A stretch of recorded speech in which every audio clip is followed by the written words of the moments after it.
Great.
Sweating over it, but it's like our Carol out of everything else. Oh, gosh.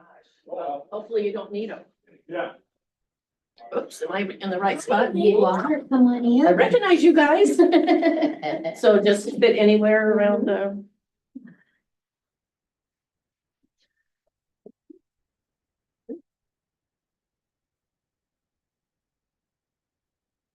Oh, that picture right there, Marilyn, is so much better than the one you have in the little newspaper insert. No. I need new ones done.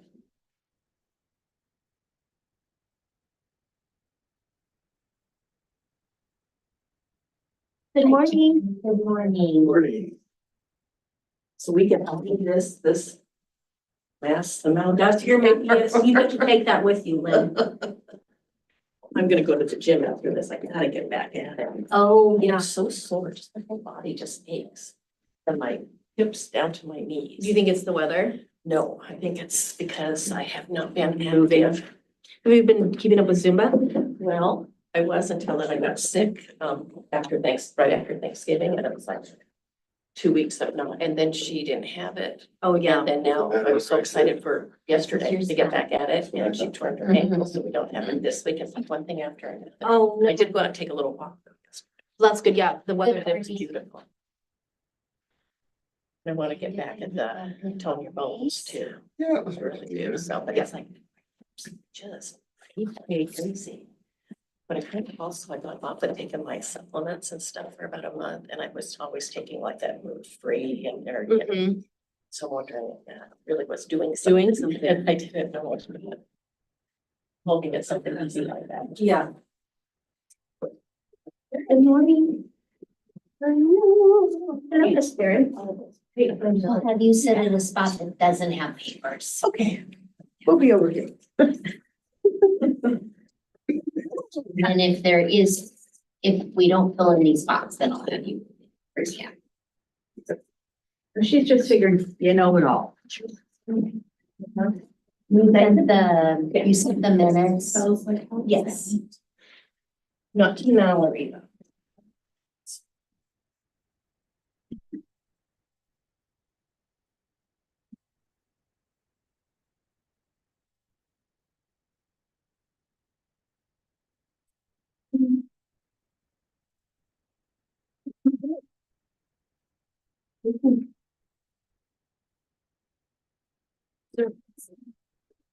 I'm having everybody sit back there until we know we have enough spots. Oh. And then get back here, I have to leave at 9:30 for the health and living.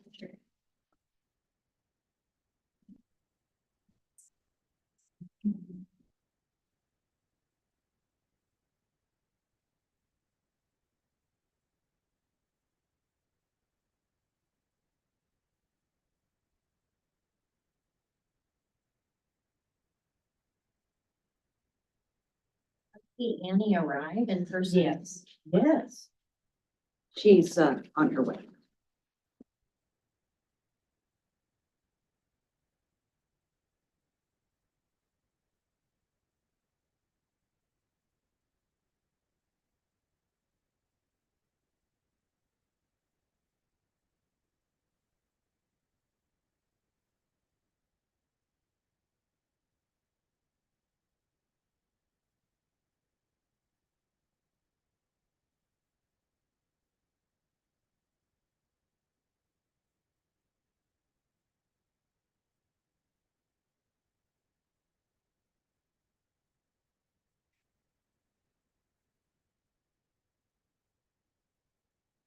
put in our Wi-Fi routers. They're plunking all the time. I'm on one right now. I switched from 2 to 1, and it was doing that. Now I'm on 1 and it's just. This keeps picking up.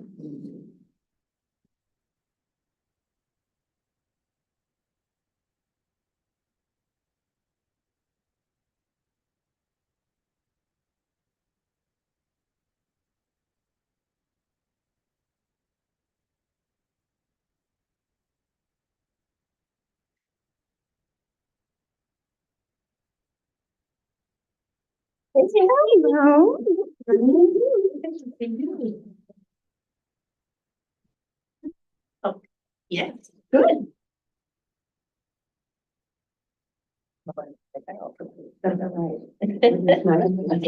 We need more people, so someday we may have a quorum.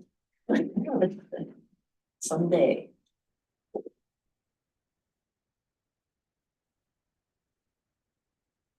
Holidays good. Well, because it was short. It It was the shortest it could ever be. It was Thanksgiving is my wedding anniversary. Oh. I mean, not the day of Thanksgiving, the date was short. Oh, And so, you know, I was like, and we see Christmas trees and that's all. That's true. No, that is true. And it Yeah, made a I big saw that. difference. Yeah, So, anyway, it did go fast. It did seem like, my tree's still up, but it's off and up to the middle of January. see, I just have an artificial one. So do I. Oh, is it? Mine's still up. And in fact, you know, they did, I got like a really cheap 6-foot white plastic one and I put it in a corner of my bedroom. I'm just gonna leave it in and put white lights on it. Oh, you know, it makes me happy. Uh-huh. I want to be happy. No, I love when they're, you know, my friends, you know, it's not to pick this stuff up. And, you know, my sister's tree, and it's not like, sentimental decorations, but it's like 9 feet tall and it's like heavily blocked on.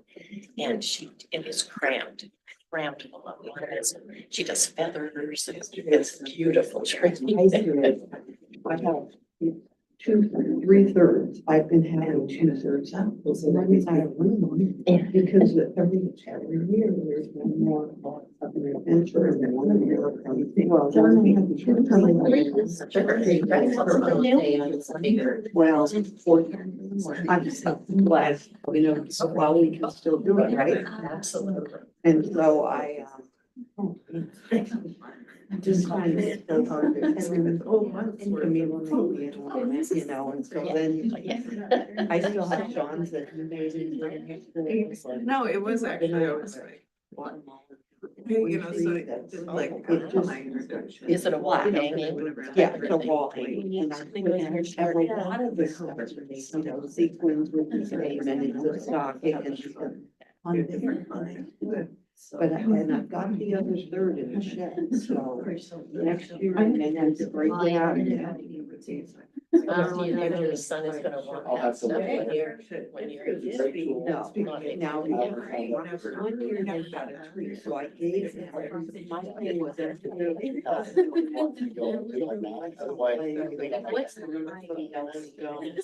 The first thing was just kind of. But it only takes.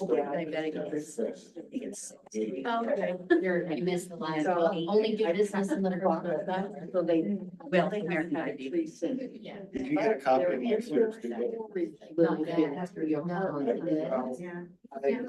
Yeah, sometimes You it know, takes them you to just get. have to let it go, go. Yeah, and if you get a house, they get a house and then they have kids. and- Pretty much yeah. So, And he has, her parents. A lot of things were- So he has a little bit. My husband's middle So name, yesterday. John's middle name is my late husband's first name. So, and I had made a banner of a lot of stuff. Dave was me. Dave did it on So the- then I did Sean across the top. I had a friend So it says Sean Davis. I am With his middle name. So I have that one. I filled it out. Takes stuff to get it better. He has his. I had him down for a vendor, it's not right. Yeah. It's complicated. Couple ones, and so I did. But then we had. Right. Christmas Eve.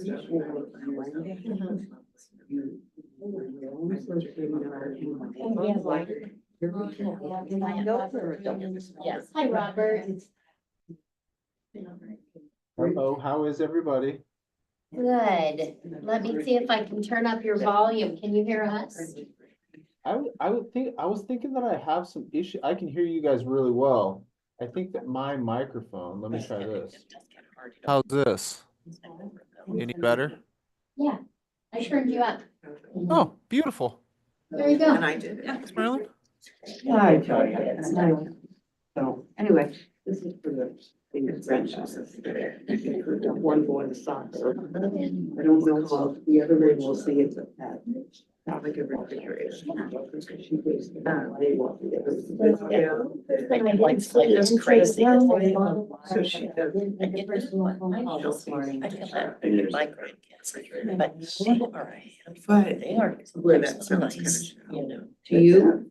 No, not to me Yeah. particularly, but no, You they're want- generally nice to me, but still. Elise is not going to be here and she's Carolyn. Constantly. Oh, So I already Yeah. knew. Well, at least you. So, but that's the business we have. Well, You know, one that by you now. can't stand and the other one runs by and gets kicked. Yeah. She does that history. Yeah, no, that's. Yeah, they're close. You know, Yeah. Let's go ahead and And see. they're- Yeah. Yeah, where's that? Anyway, The so- other parents still I'm together. sure- That makes Yeah. it easy. With I know, Yeah. I know, and I did. Yeah, just, well, they're just separated, but it just makes a huge difference. I think she, you know, he's got a partner now, you know, but she does. Okay, staff, I'll have you come to the table if you can. Yes.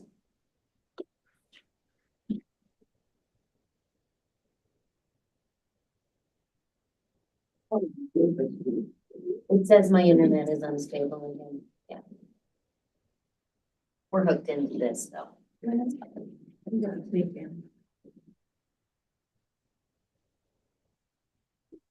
Here, Heidi, you wanna have papers? Are you gonna? Now you're not. That's all right. But now there's a chair ready for anyone who might show up. Yes. I'd be ready to. Don't be- Anytime. That's right. Good. I'm ready. All right. All right, let's call this meeting to order. And let's do roll call. Okay. Elise Leibniz, Excused. Annie Batey, Here in present form, right here. I love that face. Well, you know, like you're having today, there's so many challenges with the internet. And I want to be present. I want to not miss stuff while the internet's doing whatever it's doing. Bonnie McGregor, Carolyn Scarborough, Excused. John Hughes, Here. Karen Bolliger, here. Robert Rooney, Here. Lynn Tribbett, here. Marilyn Daly Blair, Here. Hanoi Barth, here. Dresden Celio. Bonnie Kadich, Excused. Wendy Kilgore, Excused. Heidi Miller, here. And Mallory Turner, here. Mallory, would you introduce yourself? Sure. Which way should I face? You're right.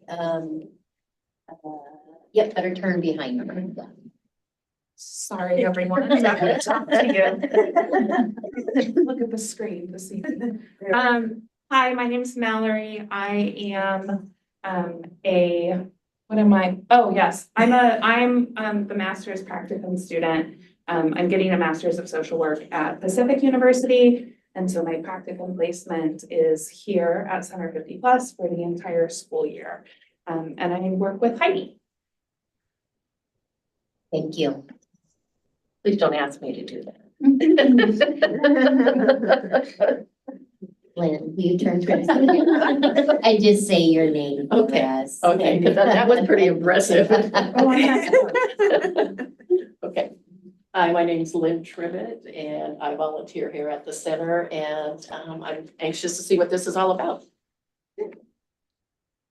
And for the record, we do not have a quorum. Question. Carolyn, is she here or? no? She is not. She had a conflicting staff meeting.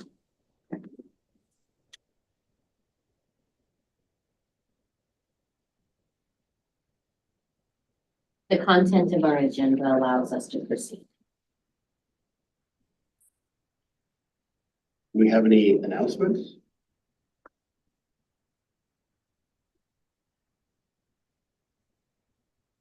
I think I do. Marilyn and I have been attending, it's a really long title, community workshop for what's the rest of it? Potential Salem livability levy. The livability good. of it, yes. And so Marilyn will have to drop out because it's too conflicting. So I'm going to continue to go and I'm going to take Luann Watson with me as a second so that I could be sure I'm hearing things. So this committee is made up of a small group of Park and Recs people, passionate, small group of library people, passionate, and then Luann and I, passionate. And so we're exploring the idea of proposing a levy to city council to make up some of the 17.7 million shortfall that the city's having. And where it will go, I don't know, but we'll continue going to these meetings and I'll report back to you what we said. When are they meeting? Well, at 4 o'clock on every couple of weeks, and we're changing places every month too. So they'll be hosted here 1 month. So They don't have a consistent day and time. It's a work room. And they set it based on their own schedule. They're not falling under the public meeting laws. Okay, well, I'm very interested to, of the progress and how we can all participate if we have opportunities. the first way you can participate here at Center 50 Plus is to fill out I'll call it a survey, but it's not quite a survey. It's a paper that you write your personal satisfaction with Center 50 Plus and put it in this box to be collated by the front door. And at the next city council meeting, I'll be taking that box physically to the city council meeting and reading kind of a summary of what the items say and what we say. So at this time, I'd like an informal approval of me attending these meetings with Luann and moving forward with these ideas. That's all you're saying. You're not saying, I believe in this and I want this and I want this. You're just saying, let's continue to go to these meetings and explore the possibility. And really, this group is just doing that in word of support because it's the Friends Board of Directors. Okay. Because they explained to us at our Right. meeting recently that Right. we are the same as employees. And so once we move into a levy, we're very limited on the amount of advocacy we can do as a commission. So individually, people can participate, but not not saying, I'm here as an individual, I'm not here as a advisor. Correct. We're not quite there yet because it's not, hasn't been formalized or put out. Right. We're all being very cautious because as Sure. we move forward, we don't want to have anything we can't unravel. We want to be nimble. And so we're so thankful that Friends and Karen in that leadership has agreed to continue the conversations, and where it goes, we're not quite sure yet. That's It's right. still so early. And first council meeting will be next Monday? It is, and Right. that will be the swearing in of our council and our new mayor. And then Wednesday, the 15th is our very first budget meeting. And we are looking to have a significant presence at the first budget meeting. So, and if you'd like to do something and step forward, that would be the time. Wednesday, Well, and I have, January 15th. when we, you want to wait till we get to that item to talk more about that? Or do you want to ask the question? You can, whichever, whatever works for you. We're not in a quorum today, so it's kind of an open conversation. Okay, well, my question is, parameters around writing, so there's written testimony as well. Because I have a conflicting meeting. There is, and you would send that to city council and budget committee. Well, and, okay, yeah, because city council has to make the motion to allow the levy, budget committee deals with it as well. And budget is in the now. The budget committee is talking about Center 50 plus now. Okay, Council will be looking at the now and future. Budget committee will not be weighing in on a levy. They're going Correct. to be looking at priorities and reductions. okay, and so that way it goes to two separate, if I do email, two separate email addresses, one to city council email, one to budget committee email. Correct? Yes. Okay. Hi, Bonnie. Hi, I'm so sorry. Nice to see you. Oh, thank you. What did I miss? Well, the meeting's over now.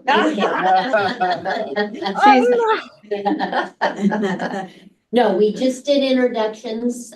We introduced Mallory, our MSW intern, and we have Lynn Tribbett, our newest member of the advisory commission. Excellent. Wonderful. Welcome. Thank you. Okay, and now that Lynn is on, because we had 7 on our list before, now we have 8 with Lynn, is that So correct? Lynn, she is here for this meeting, but because we aren't in a quorum and they do not officially vote her in until this Monday night. Okay, Because But- there is actually 4 new people. good, that would be great, because when I get the agenda and it says 7, it's like, well, why are we even meeting? Because we're in this catch-22. We don't have enough people for a quorum, we can't do business without a quorum, but they don't want to change the bylaws and. Yeah, so we really aren't in a catch-22 anymore because we do have 4 appointees that will bring us to quorum, but unless we are doing work that would be a change in policy at some point, we can continue to share information. Right. And that's Not what we're take any doing. votes. But we are doing only work session notes right now, or what I would Right. call brainstorming notes. So you will not get official minutes from this Correct. meeting. Okay, and you sent a survey that you had us try out. Is this the same as what Karen's talking about? No, hers is a letter that explains the meeting times for the budget committee and council. Okay, And then at the bottom, it says, if you'd like to show support for the center, here is a space. And it's like, kind of like you fill it in and you clip off your information. It's more like a request for testimonial. okay, and where do we get that as we walk out Right the at the door front today? desk, there's a big gold box. And people just have been writing a few sentences, or they are writing these. Oh, And they're dropping them in the box. And what's so funny is, in the box, there's also cash. really? Show your support, and they put the money in there, so we'll see. And then, does that go to friends then? Those are for Friends, the Friends organization. They will be making copies of all. But the of money them. too can go to Oh, friends. yes, the money goes to Friends, yeah. But the actual hundreds that are in there at this point, well over 100 letters in the box. Oh, letters, not dollars. No, no. Well, I don't know. I haven't checked. I don't know. It could be $100. We'll make copies of all of those and put them in packets and have them delivered to each of the budget meetings. Oh, good. Yeah, we'll send it through the city manager's office so they're logged as received, and then Yeah. Great. What will be kind of fun is we're thinking of taking the golden box with us to the meeting and reaching into the golden box and pulling out a public notice, note, you know, that note as our speakers go to the podium. So they'll go to the podium, they'll say, I am here representing many. For example, read one of the testimonies, and we'll have some good ones. They're all good, but there are some really good ones. And they'll read them. This is an example of, and then they'll do their talk. So they're not up there all by themselves. They'll have some content. Yes, yes. And there'll be a little practicing involved. I won't reach into the box just willy-nilly and take out a paper. No. Right there. Yeah. I have a question. So when we're working at the front desk or in a class here, can we hand those out to people, or is that like kind of an invasion kind of? No, you can make the announcement and you can hand it to them, but whether they turn it in. Right, that's It's their their choice. Yeah, okay. And once they have it in their hand, we won't go back to them Oh, no. and say, where the heck is your form? No, we won't. It'll still be on whatever they feel inclined. Surprisingly, maybe not surprisingly, but people are asking for them. So that's been really neat. Good. How about, like during the lunches, are there ever some just sitting on the table where people would go, oh, I wonder what that is? Where they check in at the kiosk, Oh, it's sitting okay, right there. And Yeah. there's also stack at the Connection Cafe. At the where? Connection Cafe. Oh, coffee yeah. downstairs. What about, do we have any by the sign-in sheets in Fit 50? Center. You know, we don't have any there. We could sure put some there. I figured since they were getting them as they walked in, but we could sure put them Well, there in but case they could miss miss it as they walk in and you have to Right. sign in, and I'd put, just above the different sheets. so And people Pinoy, can go. there's some inside the studio as well. Okay. Yeah. Okay, Great idea. but yeah, because everybody has to circle their number, so Right. date, whatever. Okay.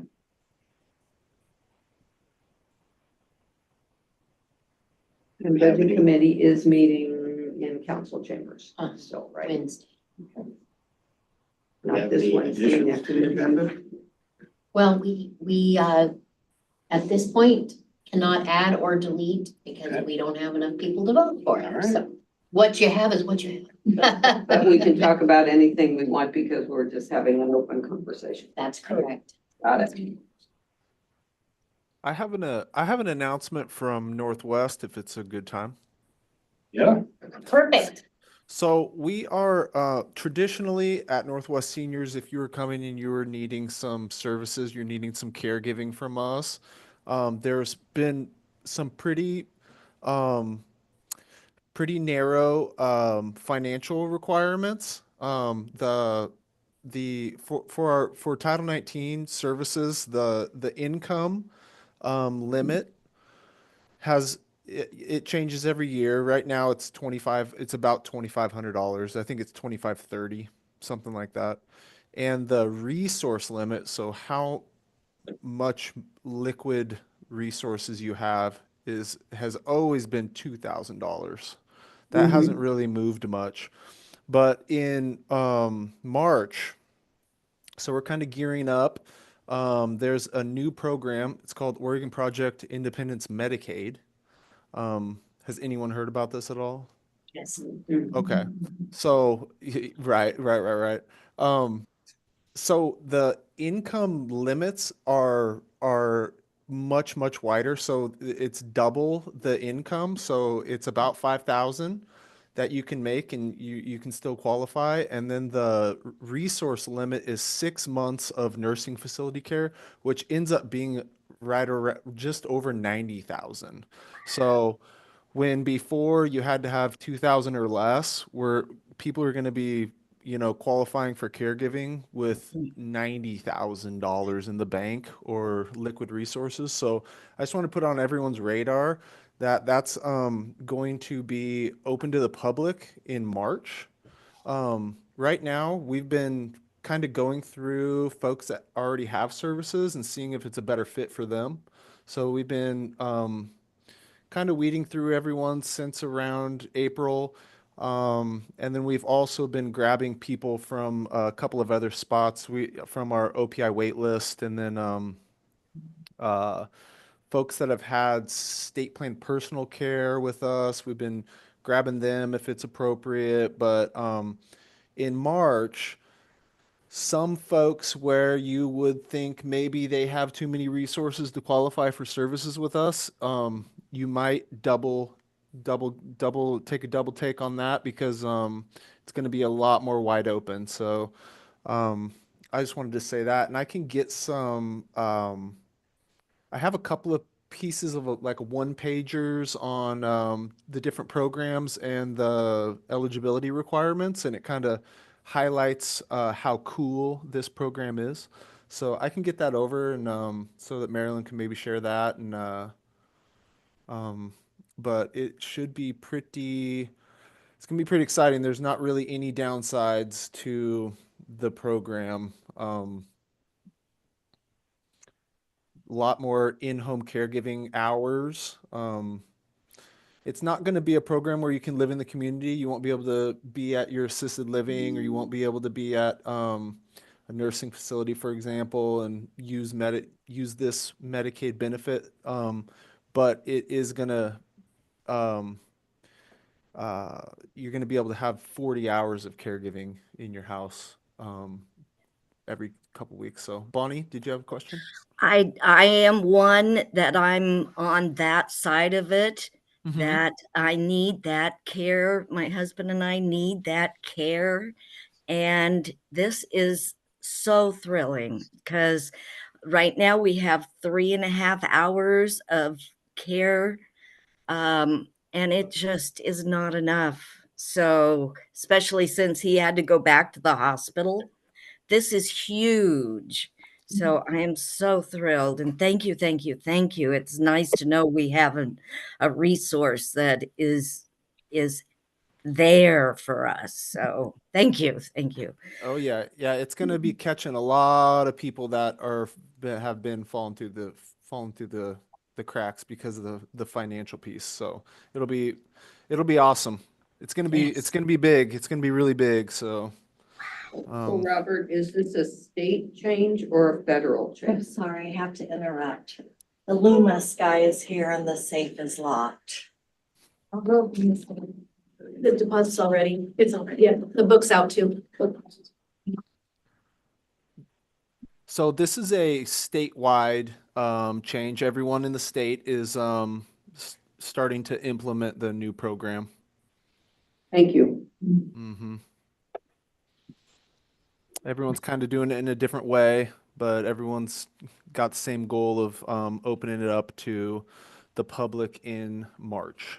So. And when you say everyone, you mean what do you mean beyond Northwest Senior Disability Services? So Northwest Seniors is a AAA. It's an area agency on aging, and there's a bunch of those in Oregon. So we are all kind of starting to roll out this new program. OPIM is what it's called, and with the goal of the March public launch in March.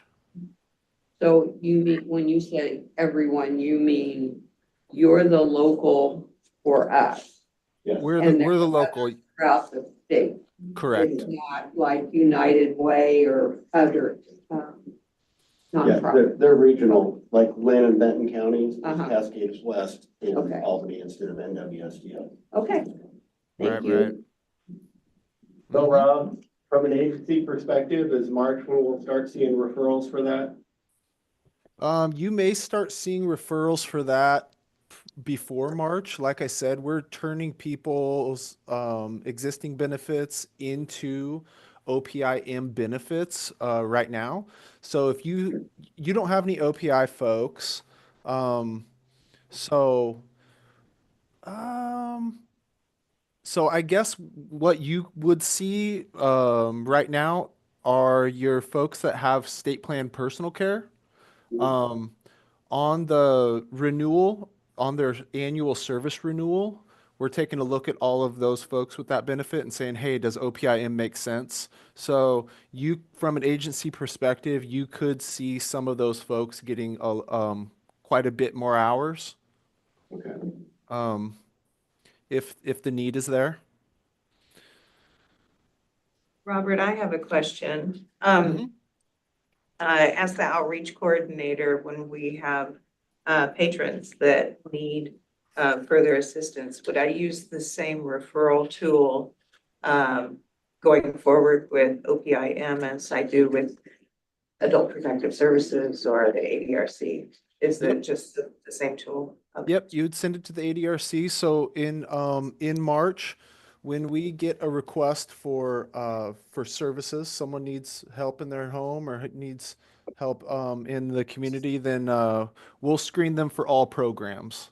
So at that point, if OPIM makes the most sense for them, and it is going to make the most sense for a lot of people, then that's what we'll encourage people to pursue. The other part of it is there's no EAU requirement, so you don't have to, so your home, you get to keep your home. It's not subject to, later down the road, maybe proceeds from the home getting paid back to the state. So that's something that is a piece of the Title 19 program right now. So folks that are in their home and they're going to be safe and supported with 40 or less hours, it just really doesn't make sense for them to do anything different. But yeah, the referral process will be exactly the same. Okay, and the acronym, the EAU, just for? That stands, that's the State Administration Unit. Yeah. The E stand for then. EAU? It's the Estate Administration Hey, Unit. I'm sorry, I heard you say state. Sorry, it's all. That's why I was confused. I'm It's like, the Zoom. Yeah. Sorry. Blame it on Zoom. Yeah. Yeah. I was like, I think that's an E. I'm not that good at spelling, but I think that's an E. It is now. Thank you. Yep, no problem. And like I said, I'll get a couple pieces of literature over to Marilyn to share and just keep that in mind. Big change over here. One last question, Rob. Yeah. I know all the brochures you guys have in your lobby and stuff. I know there's one for OPI. Will there be one specifically for OPIM? Yeah, there will be at some point. That hasn't been shared with us yet, but I know that they're working on one. That'll kind of be, just a threefold brochure, nice and neat. And when we do get that, we could get some, there will be an effort to get those out into the community. So we could definitely get Center 50 involved there. All right. Thank you. Yep. We like those kind of updates. Yes. Yeah, that's a good one. Yes. Huge. It's good.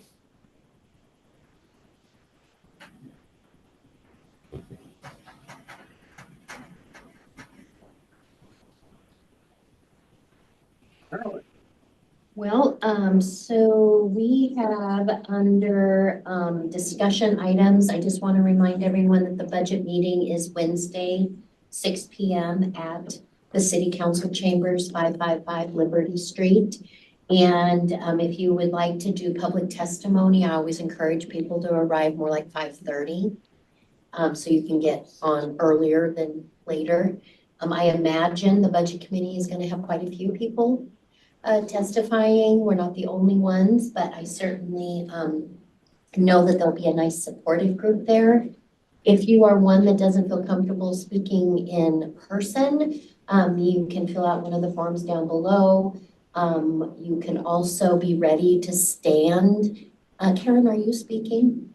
So will you be in like having people stand in as the group so that people can see in the room who's all there for the center? Sure. Just kind of maybe that way you're standing in support, but that might be, I always think that that's very respectful of It the is. budget committee's time, because most people will be repeating the same things over and over again, and sometimes you can just say, we have another 40 people that I am representing, or of something like that nature, or you can see everyone here, and out of respect for your time, we've done this. And I think it's very well received as well, as opposed to the feeling when you step down and the 40 people sit down is positive, as opposed to after everyone keeps saying the same thing, I think it's more negative. It can be frustrating when they There you know, go, they're frustrating. looking at the clock and they know it's gonna be at 10 o'clock night. Yeah. Yeah. And if you are kind of presenting your thoughts, one thing that I think that we need to remind the budget committee of is that all of their meetings are held at night. The population we serve are less likely to come out at night or during the winter months, which is what this is. After dark, cold, windy, wet, concerns about downtown parking, all those things are continual barriers. Safety, even though we know, most of us that go to the city hall, we know they have a security officer and that it's well lit and it's pretty safe. The general population doesn't know that. And so reminding the budget committee and council that if you want the input from a particular population, one way to do that is to consider the time of day, location, that kind of thing. So that would be my only input as a staff person and evaluating kind of our community is, I think it's really important we continually remind them. There's a lot of conversation around equity but when we talk about equity, we often don't put age into that list. And so I think, that's something we can all continue to advocate for within the capacity of our advisory commission is we are advocating for equitable treatment of older adults. That is within your scope of work. And so we would completely appropriate to address that. So what I have under discussion today in front of you is the 2023 annual report. I am now preparing the 2024 annual report on your behalf.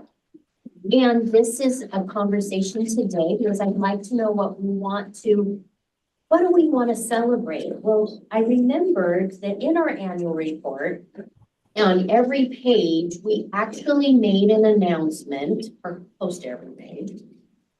So we're going to go to the page that says 13,000 non-duplicated participants at the top, about 4 pages in. This is an example that at the bottom of the page, it says 2024, what's next? And we tried to do that on every page, kind of like our key goals. Our key strategic goals at Center 50 Plus in your strategic operation plan and Vision 2020 continues to be vitality, stability and vitality, which is around the idea of financial stability. Answering the call of coming up with funding or methods to fund the center in new and creative ways. The other goal is the usage of volunteers and senior leadership. The third is cutting edge programming, filling the gaps, seeking our community and identifying and addressing that, but also following trends, being up to date on the type of service delivery. And then the fourth is collaboration. Partnering appropriately, both private and agency partners, so that we're avoiding duplication of services and that we're maximizing our resources by partnering properly. So that is what I call the Center 50 Plus Bible. Those are the key pieces that we stick to. And if you participate, you've been a part of this commission, it's pretty laser focused. We tend to just keep coming back to that same plan and saying, does this fit within those 4 strategic goals? Now, they're broad enough that the answer is often yes, but when someone approaches us and asks or suggests, we think you should open a childcare. We would go back to this Vision 2020 and we would say, does that fit within our scope of work? And if we want to have a conversation, maybe collaboration does include kids, but we would really have a tool to kind of look at it. Well, that's what we report on in our annual report. Our annual report, these pages are building the work plan around what we accomplished last year, but we did forecast what we were trying to accomplish this year. And so on this first page where it talks about non-duplicated participants, it says that we're going to increase services incrementally to expand demographics in the areas of age, gender, and ethnicity. Staff, leadership, volunteers working with the City of Salem DEI and Equity Consultant to identify barriers to services and seek solutions. Partner with a wide variety of organizations, encourage cultural awareness and educational opportunities, and create opportunities for strong community connections and creating intergenerational, multi-generational programming. So I have my 2 leads here. I have my volunteer coordinator who has been assisting us on a project. I'm going to have her update you on the accomplishment in that particular area of diversity and partnering differently. And then we have our intergenerational update from Heidi. So I'd like us to focus really on those 2 pieces right now as I take notes, because I think that there are things we want to report in this annual report this year. I want to say we said we were going to do it, and this is where we hit it. Or if we didn't hit it, why? Okay. So go ahead, Jasmine. Jasmine is our volunteer coordinator, if you have not met her. I think I've met everyone here for the most part, but it's nice to see you guys. So like Marilyn said, we've been working on really focusing on involving our Spanish speakers within the community. And we recently had the Dia de los Abuelos, which was about a month ago. And that was actually very successful for our first Spanish event.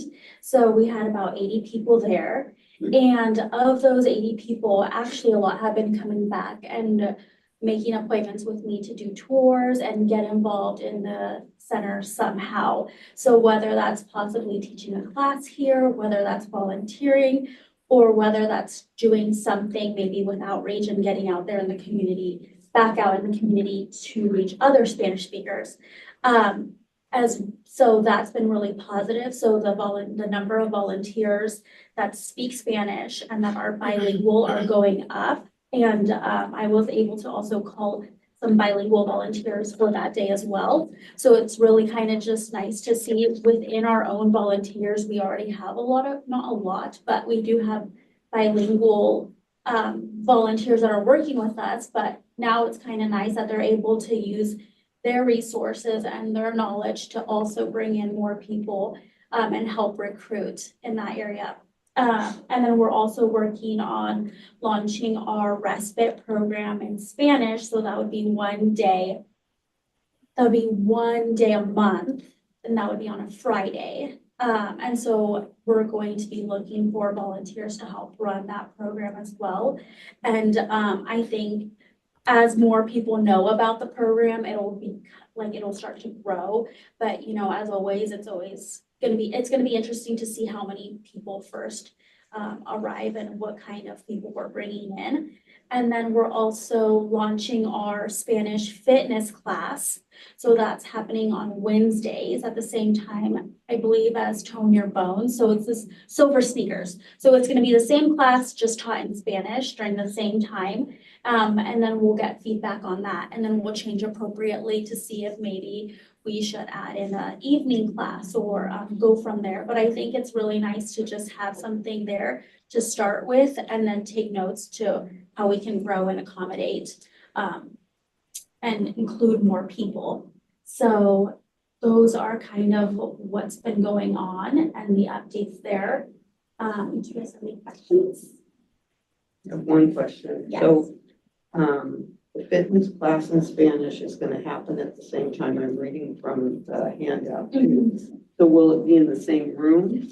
Great question. No, there'll be two different rooms. So there'll be a Spanish class going on as well as an English class upstairs and downstairs. And then they'll just direct them as to what class they want to attend. And this is also a really cool opportunity because the people who speak English primarily but want to build their Spanish can also go to that class as well. So I think it'll be really cool to help both populations and build on a lot of knowledge. And if there were folks in the Spanish class that wanted to work on their English, they could also do. Right, and the classes would be pretty similar, so, and it's a fitness class, so, it's a lot of visualization, so if they wanted to take that extra step and, diversify their knowledge and try to do another class, they could do that. So I think it's just kind of a cool option that we're gonna do, and I think a lot of people, the Spanish speakers that we already have coming to the center really they come to the center because of the gym. So that's really cool. So I think offering that fitness class will bring in even more people and let them know that, they're welcome here and we have things that we can do for them. So- Most importantly, it gives them an opportunity to choose what they feel most comfortable with. And, Exactly. but there is also a efficiency discussion. So we have two fitness instructors. We have Mindy and we have Elena. And, they cover for each other sometimes. So being that it's the same class, say someone calls out sick, that class will merge with the other and they will have a joint class, to fill in on those days. So there's a little bit of, opportunity for growth in all directions. The other is beginning in February in the evenings, we will have English classes here at Center 50 Plus. And so we're working on getting that organized. We have our evening staff person who is bilingual, who is excited to assist with that, Hannah. And then also at our retirement conference, this is the first time we have actually had Spanish classes, not just translated, but having particular classes in all Spanish for them. So there'll be 3 or 4 breakout sessions in Spanish at the retirement conference. So the steps are moving in the right direction. And the whole point of this is that we recognize that we're trying to improve accessibility. One thing that Jasmine, I think, alluded to, but we're really, these elements, like the day with grandparents that we had on that Saturday, we can't just jump in and start offering classes. There has to be relationship and trust built. Right now, we're in the trust building area. And we're very excited because we had the day with grandparents. We introduced the idea of protecting caregivers and avoiding caregiver burnout. And we talked about being our best person for our families. And so there was this little educational piece besides art time, music time, lunch, all the things that are what we use in our respite program. We introduced the idea of allowing people to support you in your home or give you a break from your caregiver responsibilities. That to me seemed to be a completely foreign concept or out of our, cultural norm to have someone else come into your family and help, or you to take your family member and get help. But we know the need is there. It's just a matter of building trust and I think relieving a little of the caregiver guilt. Again, that takes time. We were able to do this because Northwest Senior and Disability Services expanded our family caregiver contract. So because of their contractual agreement, we're able to employ, which we have a new music therapist who is bilingual. We have formed a committee of great volunteers that are eager to help us with this respite program. And we've made our first introduction to say, hey, trust us, come with us, let us help you. So I think there's a lot to celebrate in our annual report in that area. That's really leaps and bounds for us. When you look at it on paper, sometimes I think, was that a leap and bound? But you know what? Now that I understand how relationships and trust take time, really, it is bound, really leaps and bounds. I'm excited for Heidi to give her any questions on that. And that is a major change for us. Heidi's going to speak to all of our intergenerational things going on. In particular, I know you'll touch on the carry through with Generations Over Dinner. They're back. Good luck. Are you all there? Okay. Okay, all right, go ahead. All right. Well, I would like to piggyback because this summer with the WOW Band, we made a deliberate effort to emphasize cross-cultural connections and to build awareness within our patron base that there are something like 15,000 Latino, Hispanic elders in our community, and that we want to be welcoming. And so we partnered with Enlace, who performed for us, that was fabulous. And we also made a point of attending each of the Fun Friday events put on by CBEL during the summer months, which is largely a service serving Hispanic families. And so I'm looking forward to doing that again next year and being able to say, we've joined you and we're helping even more create the community that our Latino Hispanic neighbors want to live in. So that's super cool. So what is CBEL? Community-based. I don't, it's through, it's in partnership with Catholic Community Services and neighborhoods and schools. Yeah. And it's working with at-risk families Mhm. to improve educational outcomes. Yeah. But they have neighborhood councils. And so it's really building on something that we value in our outreach efforts, which is asset-based community development. So from within, those community members are defining what they desire or what they want in their neighborhood. And then community resources like Center 50 Plus and other groups are responding. And so that's a really important point to take in when we talk about creating trust and creating a welcoming environment for the center. So that's in addition to the program that they have been doing on Fridays with the Northgate Neighborhood Association and that's in conjunction. We're not adding, we're joining, we're participating in their event. Okay, so CBEL is, everybody's working together on the events that began with Northgate and the something for equality. So Annalise and So in any event, but so we've had Fun Fridays for several years. This last summer with the WOW Band, that was the first year that we participated in all four. Great. With a great. And this is, don't they go from, do 4 different locations these days? Yeah, okay. Yeah, great. One of which they've just developed the Highland Neighborhood Council. Oh. So that was a big one for us since we're in Highland, right? And that's what the sign is about in the parking lot, right? No, the No. sign in the parking lot is Highland Neighborhood Association. Oh. And we've had a tremendous partnership with them as well this last year.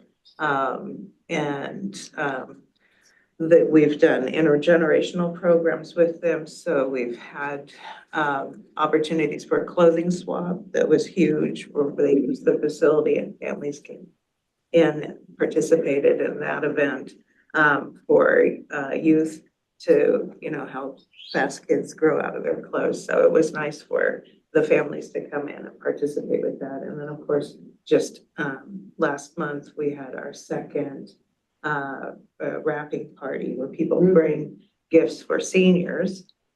So family members and folks of all ages came in for that.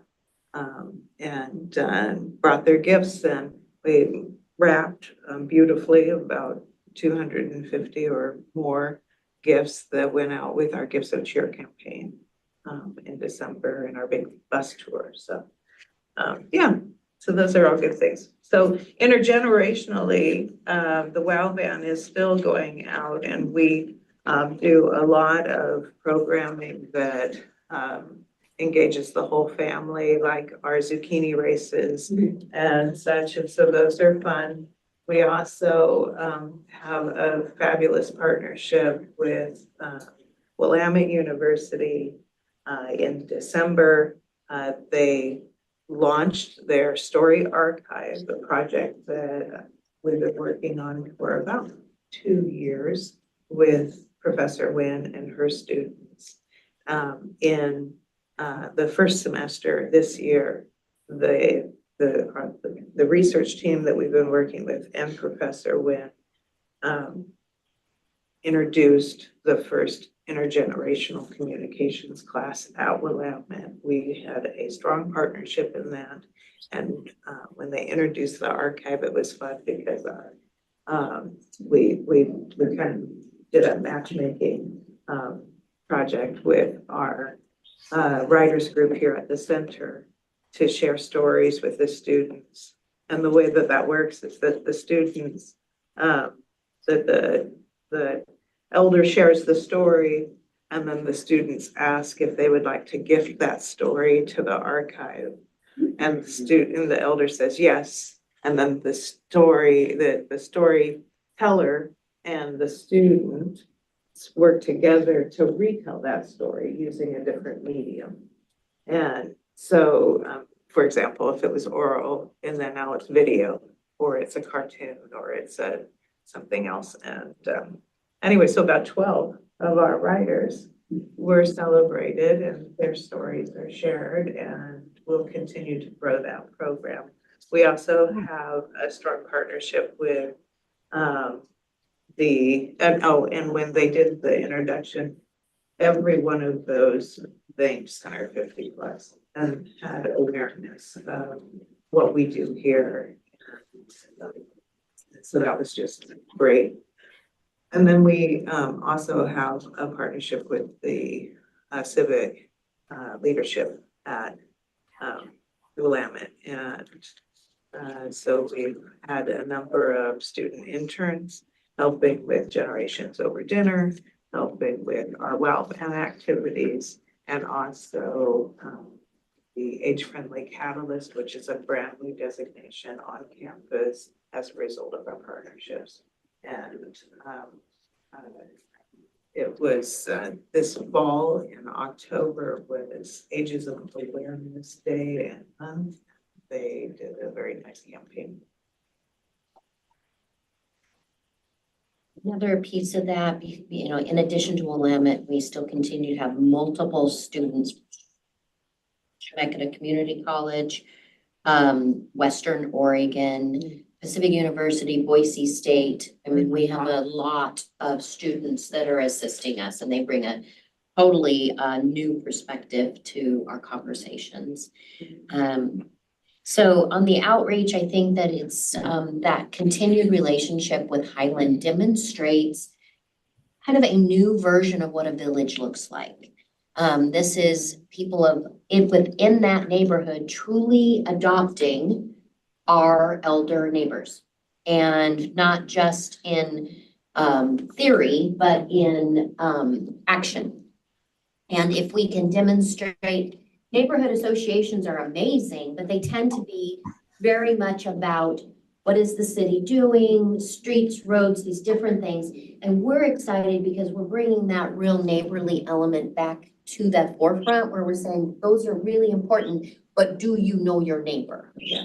And if you have an elder, are you doing something to support one another? And how do we help people age in place? So we do have some results that we can report in that, especially around the idea of intergenerational, but also just the outreach efforts to remember that even those that don't come here get counted, and that their needs are identified, and that we're addressing that gap in service for even those that can't come to Center 50 Plus out here on Portland Road. And that is that whole Center Without Walls. We're reporting like over 8,500 additional seniors connect to us somehow through our outreach efforts, whether it's in a nursing home or in their home or in a park, or connecting to us at a public gathering space where we have an opportunity to interface with them on what we do. We're connecting to a whole new group of people. Yeah. And that's really key. Yeah.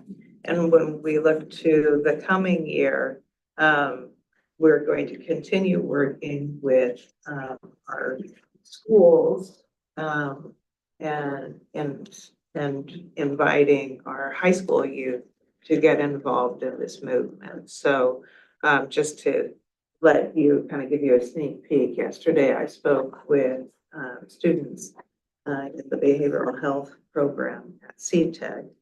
I won't tell you how event it was, but it was quite wild. And it ended up speaking to approximately 100 students and inviting them all to consider becoming interns for Center 50 Plus in their own neighborhood, learning to move from stranger to acquaintance into relationship with their immediate neighbors. Oh, this is Bill. I'll let you. All right. Any questions of Heidi? I'm gonna let her go because we're already at 10:05, and so we're gonna just only hit one more of our goals for the year, and then we'll return to this next month.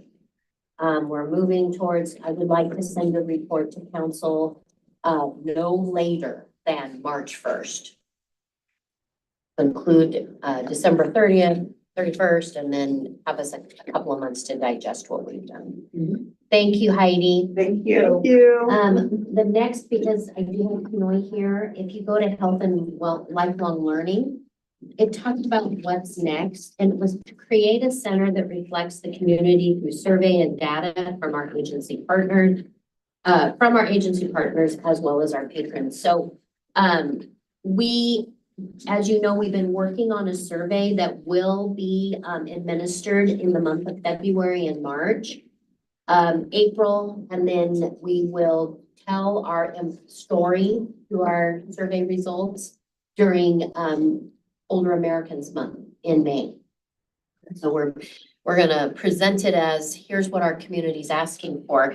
But I do want Pinoy to give a talk right now, give us an update on what did we accomplish this year and why? And I know you give us the report every month, but I think kind of identifying some of your new partners, some of your new time of day changes, that kind of thing. Yeah, so one thing that was really exciting this year is that we hit 698 members of our fitness center.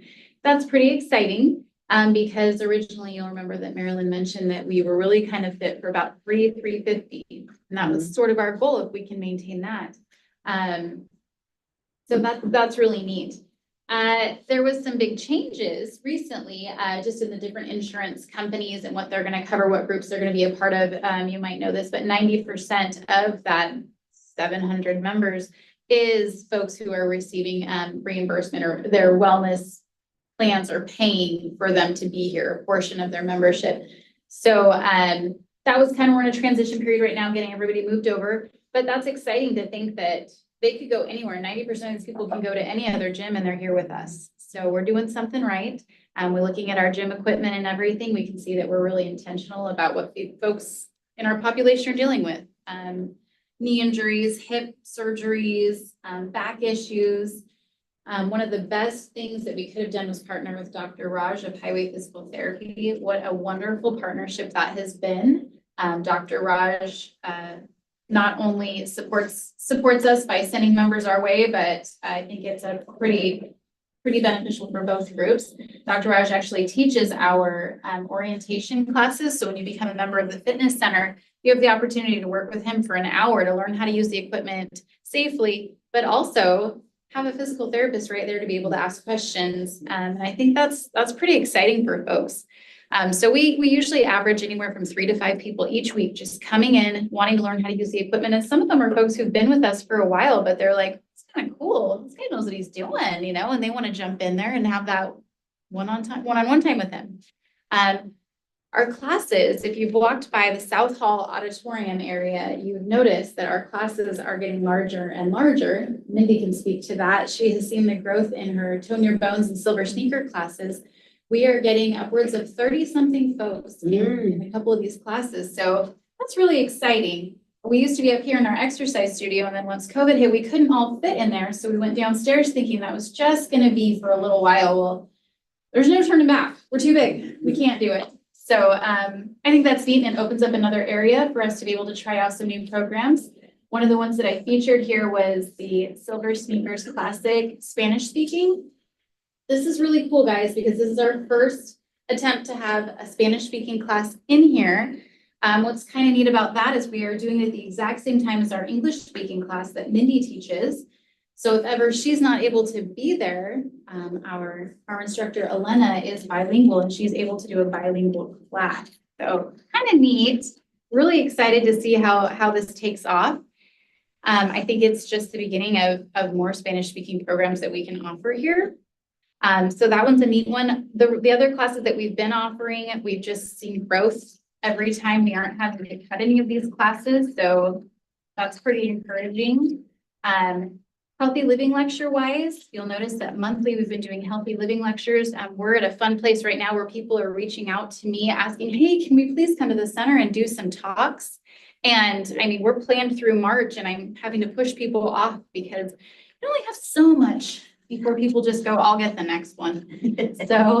So yeah, I'm really excited to see that folks want to be here. They're reaching out to us, asking to be in our building and to talk to our folks.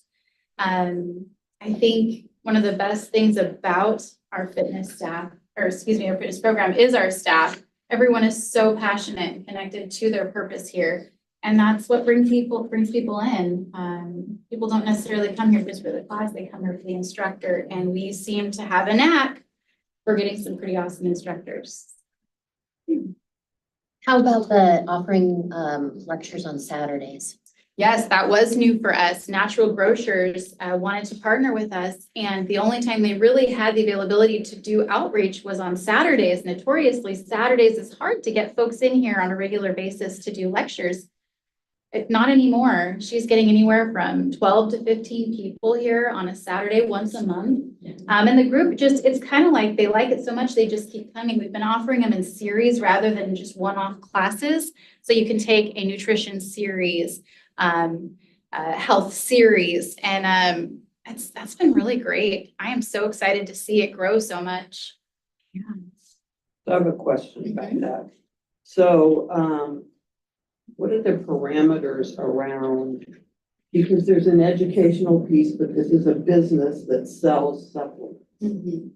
So are they doing a lot of education about here are the supplements and you can come buy them from us, or? So most of their talks, as you'll see, is more about explaining nutrition, demystifying fats. Let's break it down. We keep hearing all these things, good fats, bad fats. Well, what does that all mean? So they do a really big portion of just the education side of it and how that relates to you and your body. She does obviously have little brochures and such to go along with Natural Grocers, but it's not a push of like, you've got to come to us for all this stuff. It's more just being there, answering questions, being that next step for folks who don't understand what they're looking for when they're looking at the back of a label. But yeah. It's very similar. You know, we have many businesses that teach here. Medicare 101s, financial planners. I mean, you really name it. When we bring them in, the retirement conference, for example, when they bring them in, we speak to them that that people don't want to come to a sales pitch. They're not here to hear about Edward Jones. Mhm. They're here about, you know, what is a stock? What is a bond? They want general information. And so when we work with our partners, we inform them of our guidelines, which it needs to be educational. What they can do is put their business card out, Mhm. and they can introduce where they're from. But beyond that, we really ask them not to make it because some of these classes aren't free. Mhm. People are paying, so who wants to pay and then just be sold something? Right. If someone repeatedly tries that, then we move them to a different type of connection. We move them to a vendor fair. We move Okay. them to rent a room and they can invite their own people. Uh-huh. It won't be on our calendar. So we usually give people a time or two to get used to us, but most of the time, like, we look at the content of their class, Mhm. and we often are driving what we need. I'll call them and say, Dr. Raj, he is a private business, although he's in our building. He's speaking at the retirement conference, and it's not about why you should hire Raj. It is how to improve your mobility, how to prep for knee, hip, and joint replacement surgery, how to be ready for it, and how to recover, all of a neutral nature. And he wants to be speaking here, so he falls within that.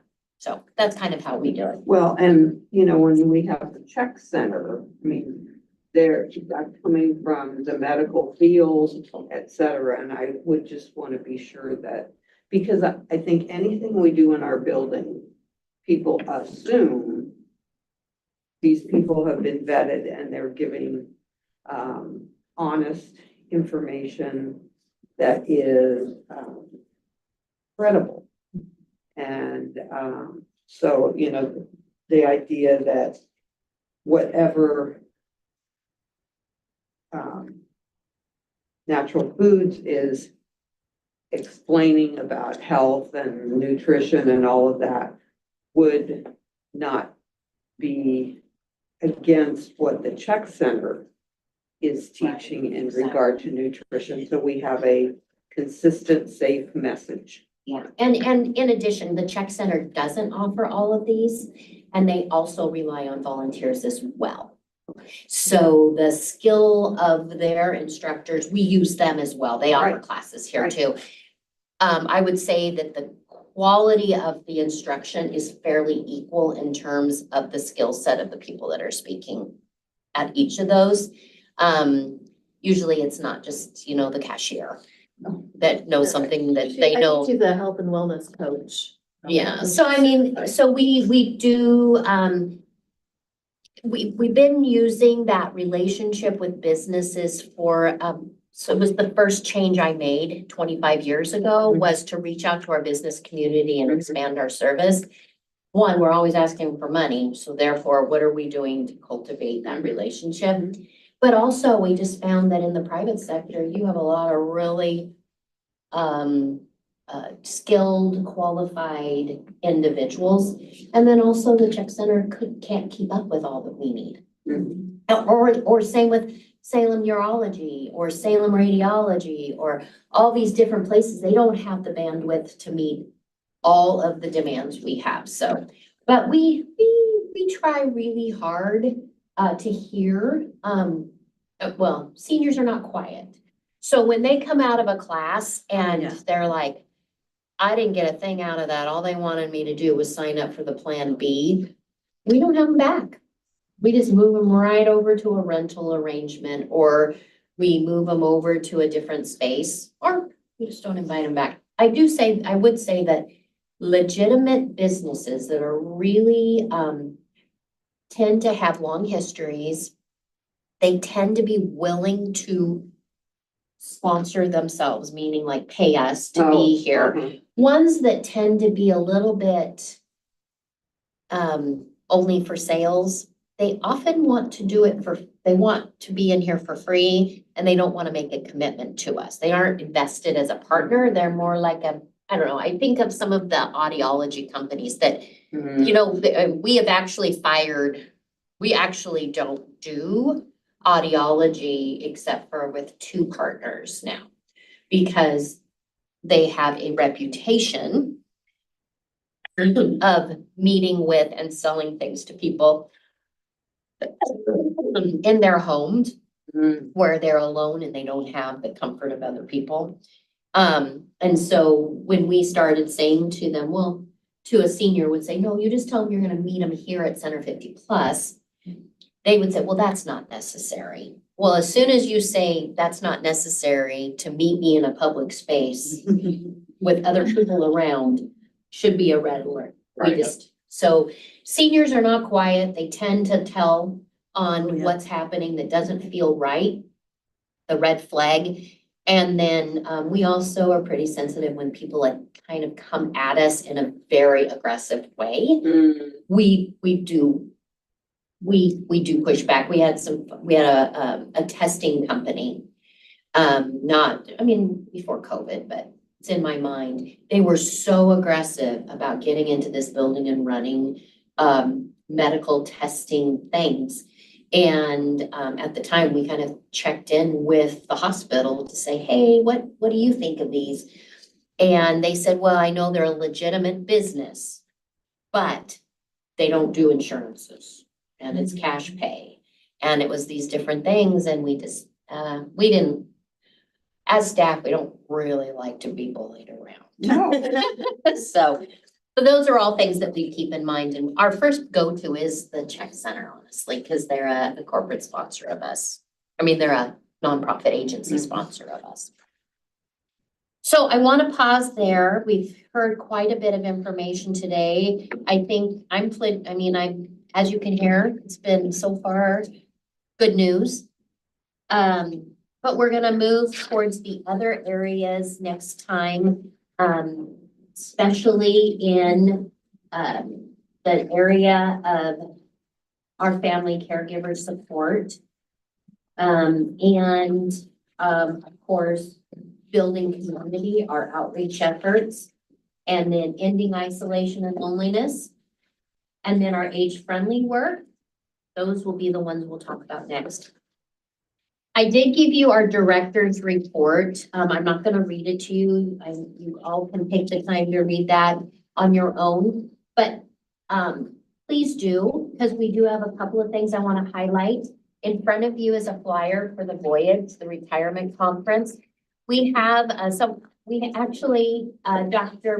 Mike Studer is going to be here talking about his book, but more importantly, talking about the things we can do to improve longevity. He is an amazing presenter. He's flying in he kind of set up his tour of places, does not live here full-time anymore. No, and so I'd really like to have a really decent crowd for He's him. only here in the summertime now. Really? Because he lives in Vegas the rest of the time. And so when it's, 115, 120 in Vegas. Oh, well, that would be a he's in good Salem. idea to be here. Yeah, but he's That's coming up for interesting. this. He's doing kind of a book tour, and we're one of them. And even if you are unable to come to the whole conference, the lunchtime presentation is worth coming to. In addition to that, it's going to have financial, it's going to have legal. You're going to see how to build a village and age in place, volunteerism and the health benefits and all the reasons why you should volunteer, and more. It's gonna be great. The closing reception is from 2 to 4:30, and that includes kind of like I said, a reception, but a vendor fair. And there's going to be both nonprofits as well as private business there. That here's the chance for you just to see what's available and who, what kind of services are offered. So please help me in promoting that. We also, the first piece of my report, just wanted to give you our average daily attendance in 2023 was 588. Our average daily attendance in 2024 was 712. So we definitely have moved up. We have 465 reported volunteers, actually more than that, but when we run it, we are looking at frequency. So if somebody volunteers 2 hours one time, they may not be in the first 65. But we, with our outreach and our variety of canine corps and friendly visitors and all of everything in building, out of building, prep time, we're over 100,000 hours of volunteerism this year. And then definitely our WOW band outreach continues to grow. 8160 last year, this year 9650. So it's going and continues to be moving in the right direction. But I would say there is a breaking point because although we are growing, that's our goal, right? It's always more. The resources to support more have not changed. Actually, they've gone backwards. So there is that crisis time where we're gonna have to talk about, okay, you can be the greatest show in town and you know that there are more people that you can be serving. But is it possible? And is it possible to do it well? And at what point does the whole organization crash trying to do so? So that is one of the things that we're going to talk about in this year's annual report is the bandwidth. Among Friends, you can look at that. Our respite program, we're so excited to be expanding to offer 1 day a month Spanish. We're going to work through the logistics and the growing pains, and we're going to figure it out, and then we'll look and evaluate on need and then possibly grow it. But for this, we're moving forward with that. And then the final of mark your calendar also for the Valentine's Day Big Band Dance. So if you're looking for something to do on Valentine's Day, Salem Big Band will be back in the building and we'll do a big band and dessert. So lots going on. The new program guide is out. This newspaper is out. There's only an insert this time. There's actually not a 50+ magazine this month.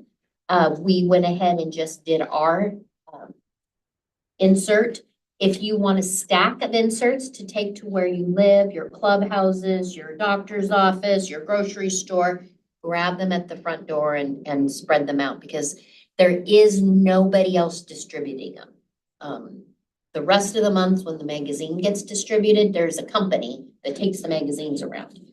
This month, we're all alone. We got stacks of those and we could really use some help spreading that out. Let me say that, is LifeSource one of the places that you pay to have these inserted? We don't pay Or- them, no, it's by zip code. Okay, Yeah, and my budget only allows for 5,500. okay. So and that's distributed. Okay, well, one time you said you were someplace and they weren't in there and they were supposed to be, so, LifeSource is probably not. okay, Yeah. well, it wasn't. And, Yeah. it was, we do, Just Walk Salem Kaiser, which is a partner with the center. We have a Sunday walk. And so I went in and went, okay, grab that magazine. Cause, and so I get home and I went, okay, well, this is not where I'm gonna grab the magazine, but I wanted you to know in case they were supposed to be. Thank you. I know it's disappointing when I grab one at Safeway in West Salem and I get home and we're not in it. Cause you're supposed to be there, Yeah. right? Yeah, so when you pick one up and you don't see us in it, just send me a quick email and I'll be able to say yes or no quickly. Do we have this flyer or the program guide in Spanish? They're working on doing, well, no, Okay, but that would be on the website, would be able to be they can utilize the translation services for anything that's on our website. right, okay. Yeah, Northwest 50+ magazine is not ours. We just buy an ad and they don't have it in Spanish yet. Okay, But I think the way is, even though we're getting it translated for handouts, I think that it met the reader translation piece. Okay. So if it's online for the city of Salem, it does its part. okay, But we don't have that in a handout yet, but we're working on it. okay. I'll meet with you. I know somewhere I could put a stack of these in Spanish. Excellent. I just want to read you just this little piece. Next to the wood shop is the respite room, a daycare center for adults to give respite for family caregivers, a place where their loved ones are safe and cared for so that families can get relief from the challenges of caring for loved ones with dementia. I became a volunteer in the room, and because of that experience, I became a caregiver, going into homes to help families with loved ones with dementia. Eventually, my wife was diagnosed with dementia. I enrolled her in Silver Sneakers exercise, chair yoga, to help her with her physical symptoms of her illness. As her dementia progressed, I placed her in the respite room 2 days a week to give me respite from the challenges of being the primary caregiver. He speaks to the Alzheimer's Association and the services he received by being able to come here and go directly to it. Center 50 Plus works. It provides a wide range of services to the retired community of Salem. There is a lapidary shop for jewelry making, wood carving, music lessons, exercise, and gym, just to name a few. Not the least, the center is home for the Meals on Wheels kitchen that serves the community and provides hot lunches on site. If the tax base will not support the services of the center, we need to think outside the box, find alternative sources for financial support.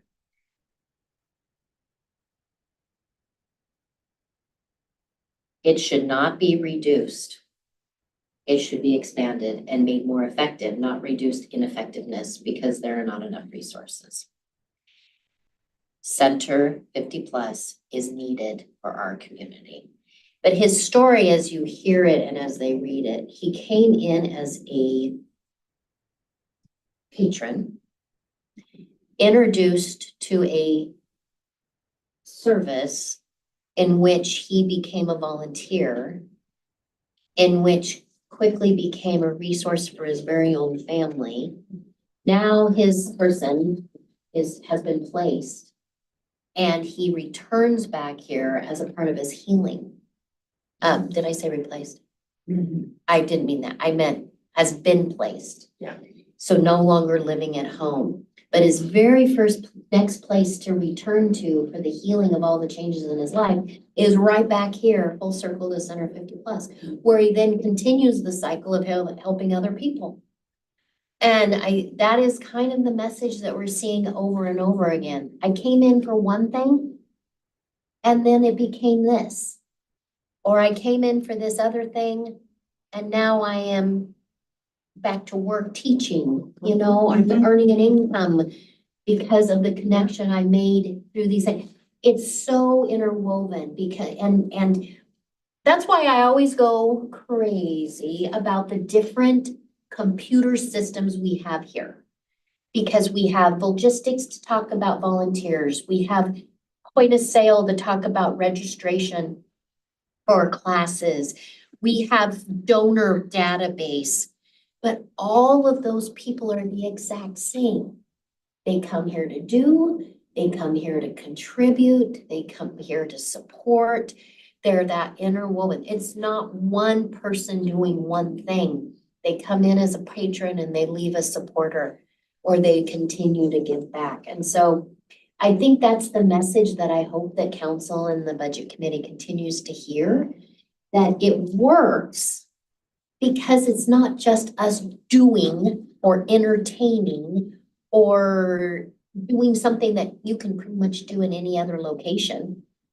It's relationships. And when you build relationships, you always look for what more can I do and how can I be a part of it?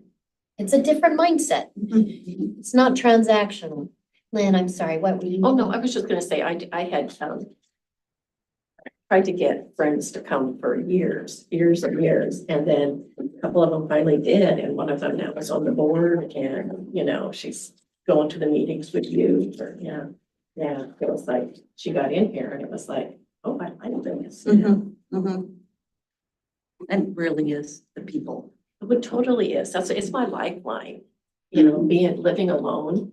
And I get real concerned about them closing it up or just not having, you know, the programs that they have because during COVID, it was bad. You know, it was like, it was not fun at all. Yeah. Oh, you're right, it was bad. It was. Wasn't fun and it was bad. So when did we reopen after COVID? It was, We well, were closed a long time. it was over a year and then we were able to do a handful of things, Right. foot care and a couple lapidary, everything very restricted. And then about 18 months. So when you're looking at the numbers of 23 and then 24 and 23, well, even now, people are, when they come into the front desk, they're saying, oh, I haven't been in here since before COVID. And so, you know, the increase in attending the classes should just keep building. Was and it, growing. was it September of 22 that you reopened on a limited basis? We opened more to the public. Yes. Yeah, but not everything was by appointment, but it wasn't until 2023. Is that right? See, that's what I was thinking. It was. The lunches, remember, they didn't open in September. I think it was almost over 6 months later before they opened the meal program. I think it was 2023. I could be wrong. Don't quote me because it's all a blur now. I know, It's I spent myself I don't know fast either. too. I think you're a blur. Yeah. And that's when the Connection Faith opened and the center reopened. Kind of, but was nice and slow and safe. Yeah, and like the wood shop, 3 people. Respite, 5. Gym, 5. Well, and divided, you know, too, the gym was divided into Right. two And sections. that's what, when those classes went downstairs, because they could spread out Right. 6 feet and then just never came back upstairs. So I did notice Brain Camp was moved to the end of October, beginning of November. And so we're gonna try it. The reason we're gonna try it is the survey from my year was a little bit about the heat. Oh. And so we're gonna challenge whether heat is worse than wet. But that's why we're doing it at a single location this time. It helps us control the environment. True. Because we got and- wet too, this last year. Well, and, in terms of accommodations, now you're on the shoulder season instead of in the middle of the summer when it's more expensive. A little bit cheaper, Okay. but yeah, it Wow. definitely does help. And we also, the other feedback was it was, you know, when we go places, it's a lot of bus time. So we're gonna try shorter field trips from a single location and then we'll compare the data. You know, we're not set in stone. We've done it one way multiple times. And honestly, I think going in October is probably better because we always try to squeeze that in August. And I come right back and have to do the boot scoot and launch the center's opening. And so it's a lot in the fall. And after we get into October, it's Halloween and we get to have a Halloween party. So I up know, the- but up it's there at Halloween, and Skamania. if if you have little ones, you don't wanna miss their Halloween. That's right, or birthdays. Well, that too. Yeah, I have decided that I feel very confident in saying that there is no perfect time for all people. Oh, absolutely. It doesn't matter what time, what day, whatever, it's gonna conflict with something. No matter what. And 1 year it will, and the next year it might not. Exactly. So that's, that does lend to well, let's try it at this time, because maybe there are people that could never go at the beginning of August. Mhm. And this gives them an opportunity to go at a different time. Well, and it didn't matter where we went, Uh-huh. the weather was hot, or both. This year we were hit by rain and heat, Mm. so we were a really confused plant. No matter, first we were, "Oh," and then we were. So we'll give it a try, and that's what's fun, is we have the flexibility, it's our bus. It gives us a chance to do that. Thank you, everyone. That's it. I will take the notes from, kind of sharing what we're gonna do. And then when you come back next time, think about what successes or reports that we shared. And then let's come back to finalize what we want to say on those pages of the annual report, and then we'll tackle the last 4 pages. Sounds good. Very happy to hear about the appointment of new member. Oh, Yeah. so, Positive, correct. so the appointment committee did, up what they do when they say this is who we're recommending. Right. But they didn't get it squeezed into the last meeting of the year. So January's city council, they're supposed to take the listing of Uh-huh, recommendations, uh-huh, but, and we have 4. With, including. including Lynn. Oh, Lynn, hope you make it. Hope you make it. It'd be pretty embarrassing, right? It'd be so embarrassing if they say, okay, we approve everybody but But Lynn. Lynn, Yeah. yeah. I could see that. Kind of goofy and silly. Are you welcome? All right, thank you. Oh, did we adjourn? Oh, we don't need to adjourn. Oh, That's right. Yeah, we are having. Is it, Thank you, everybody. Thank you. Huh? You know. Bye-bye.